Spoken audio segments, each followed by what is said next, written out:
Hello and welcome back to Dozzy's Television Workshop, where today we're going to be looking at removing the lithium cells from some of these disposable vapes and building ourselves a little power bank. Right, what we're going to need for this project is a number of these. That's your disposable vape. Try and get them all the same make. I've only ever taken these ones apart, so I don't know if the other type have different cells in, but let's try and keep it all the same if we can. So I've actually got 12 of these to be getting on with. I'm going to show you how to do the first sort of cell, and then you can build your pack up. Like I say, I've got 12, so I'm going to do a 12 cell pack. You're also going to need one of these, which is your ordinary eBayable. That's a TP4046 charger board. We need that to just make sure all our cells are charged when we try and connect them together, and there's a reason for that, and I shall show you later on. So that's that. There it is, a TP, where's my camera, 4056, my bad, 4056 charger board. Right, okay, the next thing we're going to need is a pair of pliers in an attempt to get these things apart. Right, the way I've seemed to find it best is to attack the blank end first. Well, not first, but only, in fact. I sort of grip it in a pair of pliers and sort of twist it off without injuring myself, which is a distinct possibility. Avoid the blood blister. There it comes. I got it. There we go. And that's what's in there. Okay, so this is what we've got inside. After extracting the contents, we've got the flavour containing vaporising bit at this end. We've got what appears to very much looks like, anyway, a sort of electric microphone in here. This warrants further investigation. I think that's probably the bit with the blue LED on it that switches the current. And you'll see we've got the LiPo cell that we actually want. They all seem to be 3.7 volts, 550 milliampere hours. I suspect they're a little bit down on capacity because they've been thrashed somewhat. First thing we want to do, find the red end of the battery and snip the red wire, like diffusing a bomb.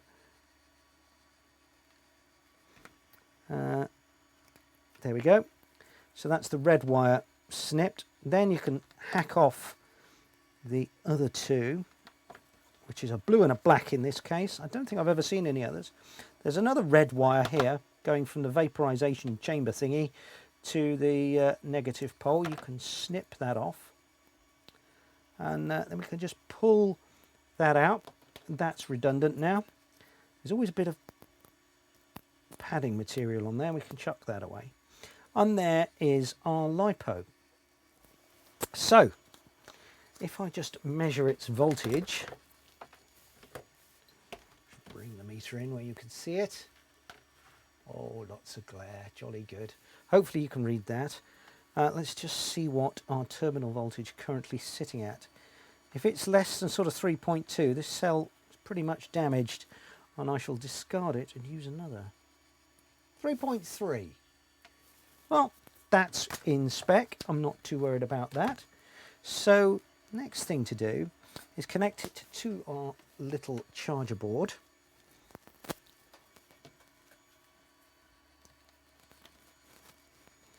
I'm just going to stick that down for a moment. Check we got the soldering iron on. We have. I'm just going to strip a tiny piece of each end. Now, do be careful when handling these cells, because if you short these ends together, it will draw an awful lot of current. You'll let the smoke out of the wiring because the wiring is tiny, and you could run the risk of, you know, rupturing this cell and letting out the fiery shmoo and brimstone that exists within. Right, so let's just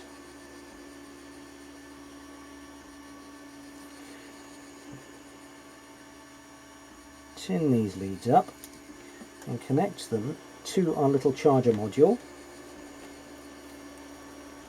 Carefully, being careful not to short anything out. One on that side.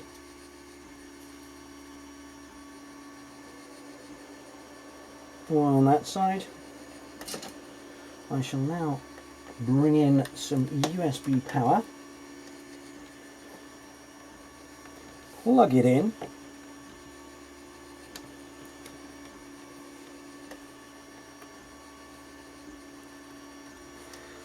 Little red LED comes on the charger. You probably can't see that because of the light. There you go. There's a red LED coming on. That'll switch to either a green or a blue depending on which charger you've got when this cell's charged up. And yeah, we're going to need to wait for that to happen. So yeah, I'll be back in a minute. Eventually.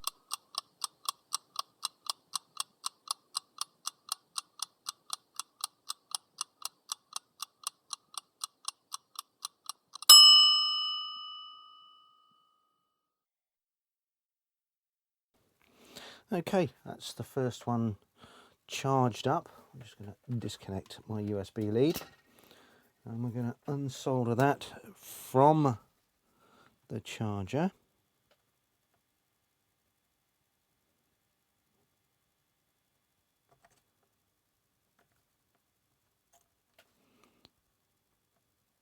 There we go. And we're just going to unsolder that red lead from the top of the battery there. There we go. So that's that cell. That one's charged up. We've got to do a repeat process with this one.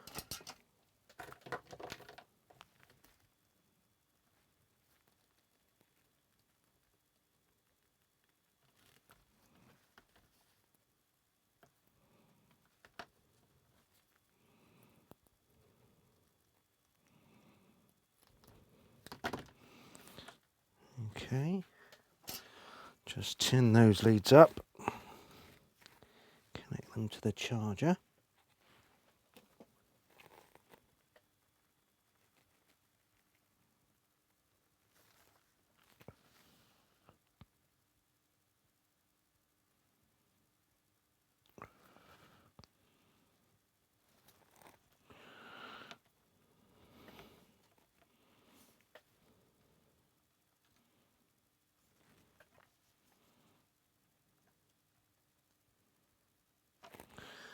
And let's put that one on charge. There's the correct USB lead, is that one. That's it. We leave that one to charge up. Later that same evening. Okay, that one's charged up now. Just switch the soldering iron back on and disconnect that from the charger for a second. And there we go. We'll just unsolder that. Unsolder that. We'll put another one on charge in a minute. But for now, again, just going to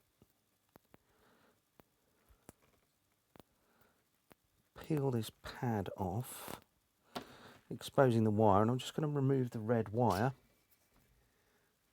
from the top positive end of the cell. There we go.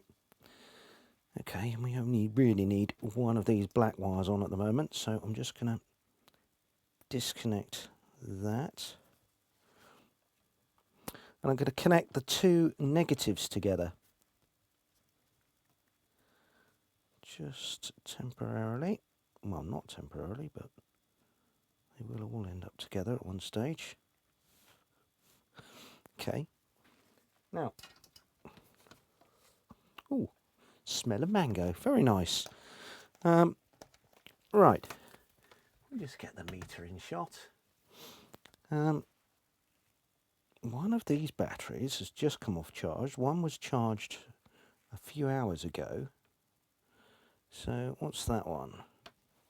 2.7 volts. That's not right. Hang on. There we go. 4.16 and Incidentally, they're both 4.16. So we can probably get away with just connecting the two positives together. But I'm not going to do that.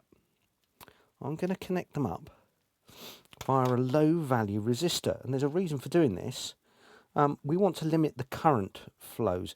I think Big Clive, when he did a similar thing, he said the current that flowed, even when there was just 0.1 of a difference between these two, was over an amp, which we want to sort of avoid, really.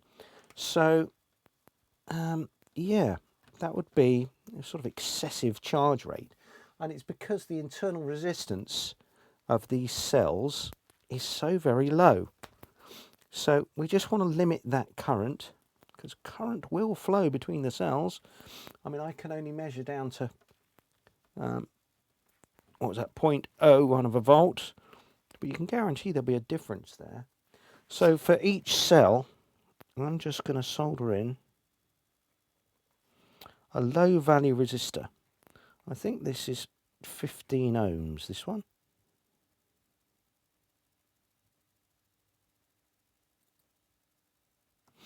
There we go, just between the two positives. Now, if I just go and get some clips.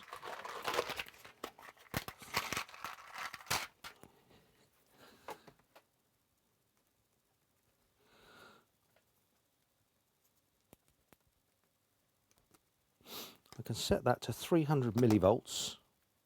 I'm just going to measure the volts drop across our small resistor. It's 1.5 millivolts, so not a lot. In fact, it's creeping up a little bit. We'll wait till that value falls away. If this was sort of 10 millivolts, which as the pack grows, I'm just going to put another cell on there now, charge that up and repeat. But we'll wait. This is quite a safe value. I'd be quite happy to just connect those two together. And that's what I'm going to do in a minute. But as the pack grows, you'll find this sort of mismatch increases, because we won't be charging the pack every time. We'll just be charging another cell, connecting the negatives together, putting the resistor. These two will then be connected, putting the resistor between our freshly charged cell and the pack until we've built the pack up. This allows us to do this in a safe way so that we don't, overstress anything, flow lots of current and possibly end up with a problem. Right, let's crack on. This is going to take forever. One eternity later. Okay, much later on, I've built up a 3, 6, 9, 12 cell pack, each one being, 550 milliampere hour. So that should be some reasonable capacity, I expect, because these things have been around a while, probably down to 6 ampere hours or something, but that's considerable size. I've connected 2 wires there.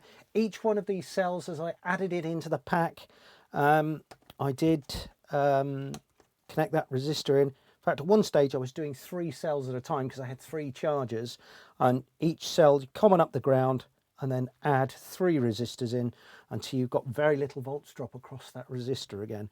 But just for now, you can see the effect of this. So there we go, we're at 4.18 volts. Yeah, so just be a little bit careful. Obviously these, I haven't prepared the ends yet. For the next stage of the job, I've 3D printed some bits. So I've got a 3D printed enclosure here with 2 compartments. The battery is going to sit in this bit, and our little converter board is going to sit in there. The converter board in question is this eBay board. It's got USB-C for charging it up, USB ordinary for is that A? I can never remember. The ordinary USB outlet for supplying 5 volts. It's got the charge control on there and a little boost converter to take our battery voltage up to 5 volts to power the USB output. Also, here there are 4 tiny little LEDs which form a bit of a level indicator. It's got auto shutdown, charge management, everything is on that little board. It's really quite good. What else have I got? I've got a 3D printed L piece here. I'll make these models available, share them out on Tinkercad and stick a little thing below so you can have a look at that. I'll show you how that works in a minute. And I've got a lid. The lid has got a sort of raised bit on, and is an extremely good fit in there. You have to sort of push that home quite a long way. I made an error in this original model. This gap wasn't big enough because I'm going to run the wiring through there to the module. So I guess the first thing is to slide the battery pack in. It's a snug fit.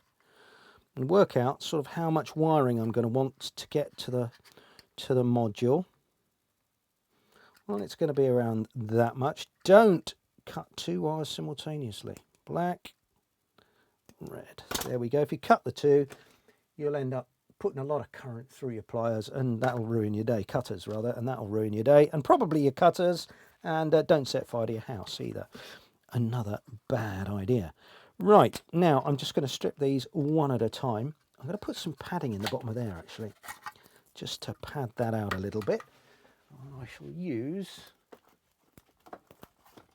some of this foam-backed tape stuff, I think, which is all good. So, yeah, I'm not going to know how much I'm going to want. I can use the lid to measure it, couldn't I? I shall need the workshop scissors. Excellent. Right, so I'm going to want sort of about, in fact, if I stick it to the lid, that will be a very fine idea. I want a bit less than covers the lid.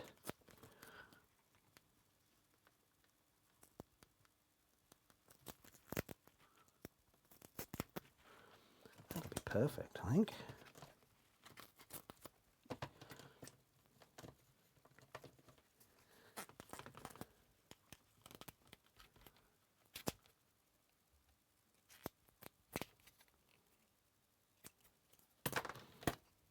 Just, is that clear of the lip? It is clear of the lip. Good, that'll do.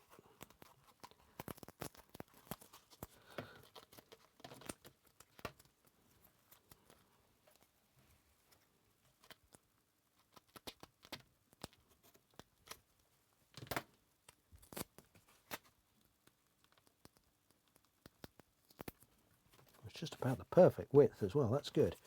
And I'm also going to line the bottom of the box there. The same bit of shock absorbing material.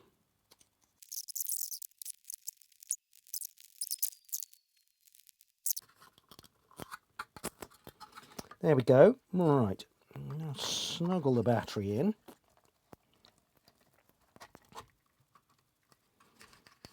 That's good. And of course, once again, stripping one of these at a time and connecting it to our board. Now, the L-shaped piece, by the way, this holds the board in the right place. So it fits like that. That way we've got the LEDs shining hopefully through this not quite so opaque material. And the idea is this then slides in like that and then pushes forward, which locks it into place. And we'll need to find something just to put in there, maybe some super glue just in there, just to stop it moving about. So that's the plan. But for now, let's connect those wires up. So I want to come in on the big USB side, which isn't marked up on the board if you look. So we're just going to copy it from this side. That one is negative. So let's just put a red splodge on the other one for now.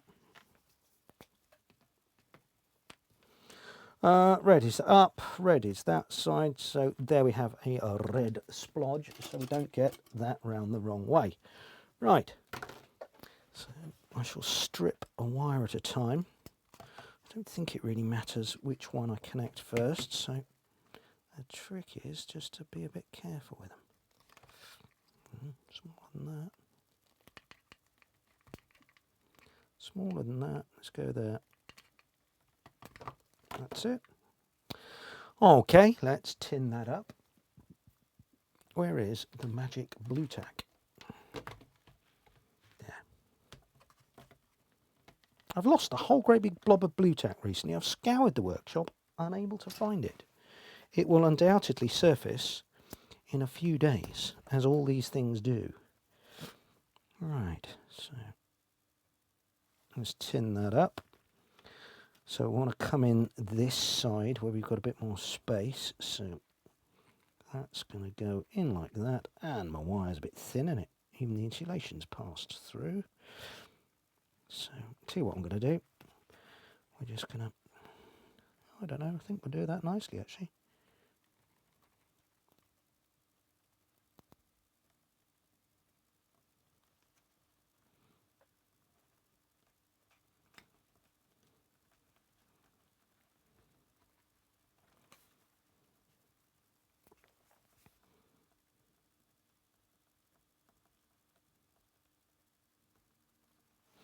Thinking about this, I've probably been unwise. We should have done the positive lead first, because if I happen to touch that positive lead as I'm soldering up either to the negative or to any of this metalwork, or maybe even the ground plane on the board, we could end up with a short circuit.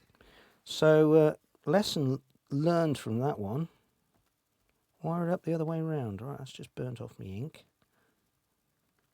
Just going to fill the hole with solder before we go to minimise that risk of it going all the way through. Where were we with that one, I think.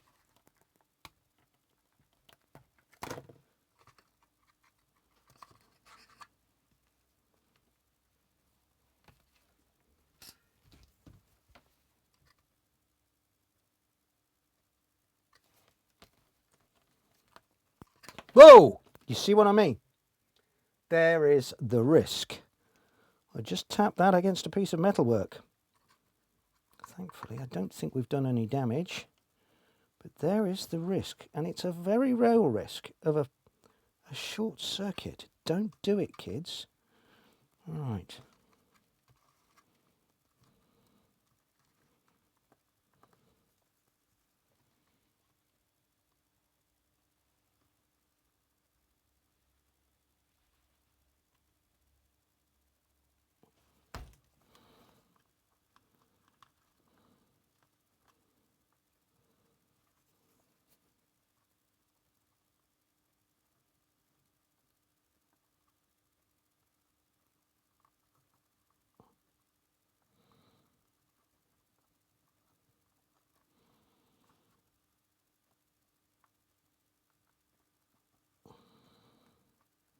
I'm nervous about it now. There we go. That is soldered on. So now let's mount our board in the L shape. Which way is the wiring going to want to go? We're going to want to slide that in. It is that way round. There we go. LEDs are on the outside, that's it. Push that down into the position. Move that forward so it just locks in place.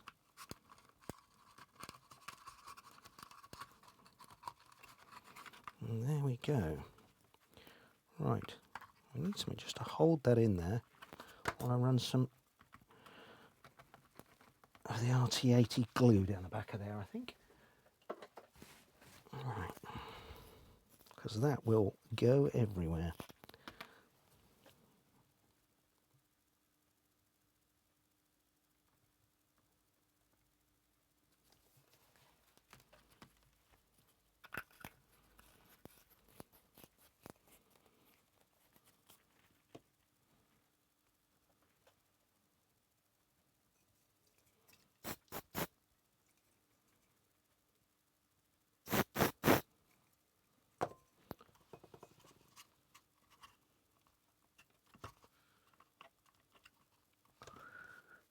Actually see how it's soaked into the layers of the PLA. That's quite amazing actually. Just going to get a bit more in there somehow. Epoxy would have been a better thing to use really.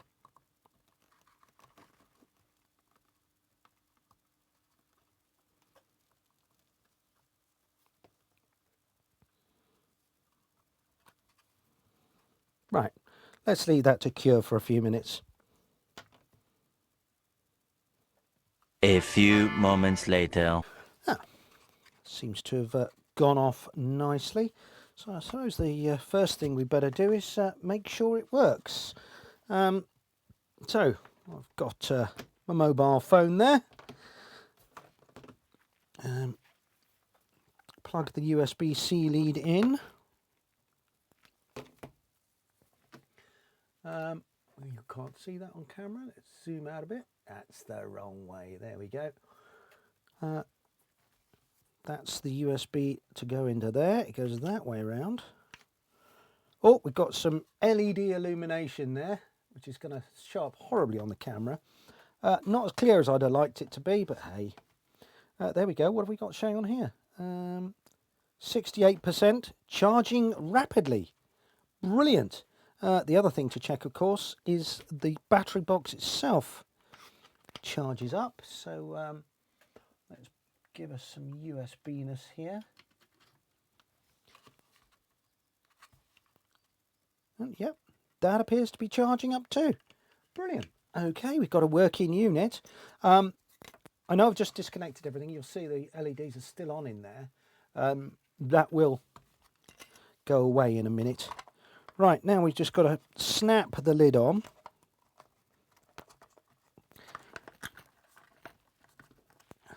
Like that. And that's it.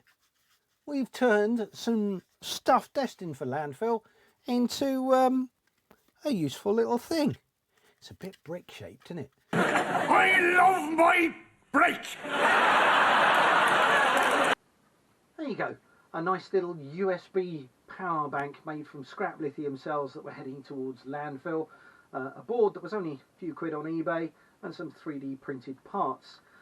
Very good. Nice use of recycling. There we are. Right, next episode we'll be having some more ham radio stuff. We've got AX25 APRS to investigate, doing that on the cheap because it's me. Yeah, there you go. Just click like, subscribe, do all that rubbish, and I'll see you really soon here on Doz's Television Workshop. Bye.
Regular